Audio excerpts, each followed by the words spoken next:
Immigrants in the country illegally are one step closer to getting a Rhode Island driver's license. The House Judiciary Committee passing the bill about an hour ago, joining the Senate in doing so. 12 News reporter Anita Buffoni was there for the vote and brings us the details now live from the State House. Anita?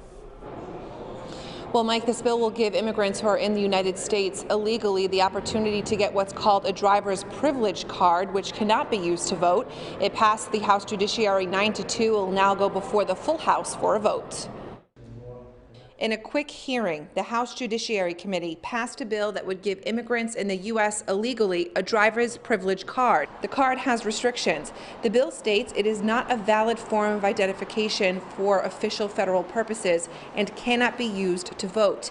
It's a measure Governor Dan McKee supports. We need to make sure that we provide every opportunity to fill the jobs that are out there, and I see this as an economic measure that could do just that. If it becomes law, an applicant for a driver privilege card or permit will not be required to present proof of legal presence in the United States or proof of a Social Security card. The issue has been hotly debated at the State House for years, but it's now the closest it's been to becoming law. Representatives Arthur Corvese and David Place voted against it. We can't definitively prove from birth until these cards are issued that the people are who they say they are. The bill voted on Tuesday is an identical version the full Senate passed last month on the same date the Massachusetts Senate did the same. It was vetoed by Governor Charlie Baker, but Bay State lawmakers voted to override. The law goes into effect in Massachusetts in July 2023. Now, there are just days left in this year's legislative session, and the full House will take this up for a debate and vote tomorrow. It then goes to Governor Dan McKee's desk for signature. At the State House, I'm Anita Buffoni, 12 News. A proposal to give legal driving privileges to immigrants who are here illegally is a step closer to becoming law in Rhode Island. 12 News reporter Anita Buffoni joins us live from the State House with what happens next. Anita?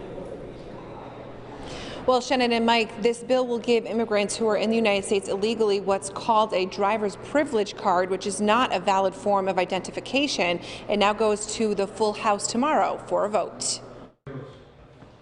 In the last days of the legislative session, a House committee passed a bill that would give immigrants who are in the United States unlawfully a driver privilege card. It passed 9-2. Representatives Arthur Corvese and David Place voting against it. We're providing additional official identification without actually making sure someone's who they say they are. If it becomes law, an applicant for a driver privilege card or permit will not be required to present proof of legal presence in the United States or proof of a Social Security card. An immigrant advocacy group was on hand for the vote. We believe that this bill will make Rhode Island a safer place. We think it'll contribute to Rhode Island's economy. We think it's going to be helping out a lot of families. It's an issue lawmakers have intensely debated for years, but is now one step closer to becoming law. The bill that cleared in the House Judiciary Committee is identical to the Senate version that was passed last month. A similar bill passed in Massachusetts, only to be vetoed by Governor Charlie Baker. Lawmakers then voted to override that veto. The law goes into effect in Massachusetts in July 2023. And Governor Dan McKee says he does support this bill. It will now go to the full House for a debate and a vote tomorrow. At the State House, I'm Anita Buffoni, 12 News.